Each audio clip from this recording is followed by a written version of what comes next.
September 1939.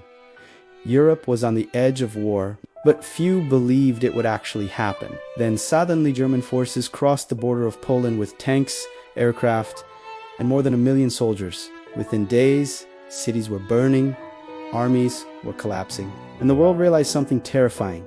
This wasn't just another European conflict. It was the beginning of World War II. But what most people don't know is that Germany was not the only country invading Poland, because just weeks later, another massive army attacked from the east, and Poland found itself trapped between two empires. After the end of World War I, the map of Europe changed dramatically. In 1918, Poland re-emerged as an independent country after more than a century of foreign domination, but its borders were fragile. To the west stood a defeated but angry Germany. To the east was the revolutionary Soviet Union. Neither power was truly satisfied with the new borders, created by the Treaty of Versailles. For many German leaders, the Polish state itself was seen as an injustice. And the Moscow Soviet leadership viewed Poland as a strategic barrier between them and the rest of Europe.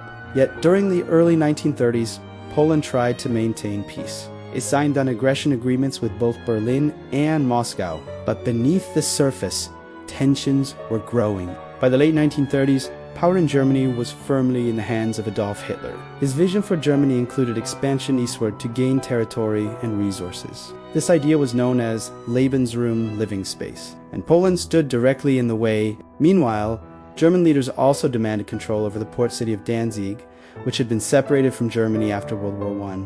Diplomatic pressure increased throughout 1939, but Poland refused to give up territory. At the same time, Britain and France promised they would defend Poland if Germany attacked. Hitler believed they were bluffing. Still, there was one major problem. Germany feared fighting a war on two fronts. To avoid that risk, Germany made a shocking move. On August 23, 1939, Nazi Germany signed a non-aggression pact with its ideological enemy, the Soviet Union. The agreement became known as the Molotov-Ribbentrop Pact, named after the foreign ministers who signed it. Publicly, the treaty promised peace between the two nations, but secretly it contained something far more dangerous.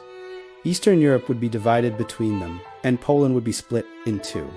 The path to invasion was now clear. On September 1st, 1939, German forces launched a massive assault. Over 1.5 million soldiers, supported by tanks and aircraft, stormed into Poland. The attack used a fast and coordinated strategy that would later become famous as Blitzkrieg, or Lightning War. Aircraft bombed communication centers, tanks broke through defensive lines, and mechanized units pushed deep into Polish territory. One of the first shots of the war came from the German battleship SMEs, firing on Polish defenses at West. Despite being heavily outnumbered, the Polish garrison held out for nearly a week.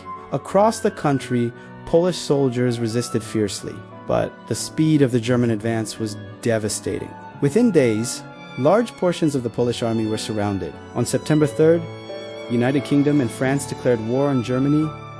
In Warsaw, crowds celebrated. Many believed help was finally coming, but the expected Allied offensive never truly arrived. Instead, Poland continued fighting largely alone. German forces pushed closer to the capital. Cities were bombed, refugees flooded the roads, and the situation grew more desperate by the day. Then came the final blow. On September 17, 1939, the Soviet Union invaded Poland from the east. Hundreds of thousands of Red Army soldiers crossed the border. Poland was now being attacked from both directions. The Polish military was already exhausted from fighting Germany. Facing two massive armies at once made further resistance almost impossible.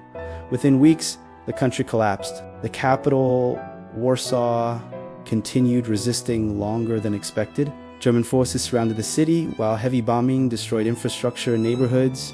Water supplies failed, food ran out, and civilians endured constant air raids. Finally, on September 28th, Warsaw surrendered. The invasion campaign ended soon after. Germany and the Soviet Union divided Poland exactly as they had planned. Each side imposed brutal occupation policies. Political leaders, officers, and intellectuals were arrested or executed. Hundreds of thousands of civilians were deported. For the Polish people, the defeat was only the beginning of years of suffering. The invasion of Poland lasted just over a month, but its consequences changed the world forever. What began as a regional conflict quickly expanded into the deadliest war in human history, a war that would consume continents and costs tens of millions of lives, all triggered by the events of September 1939.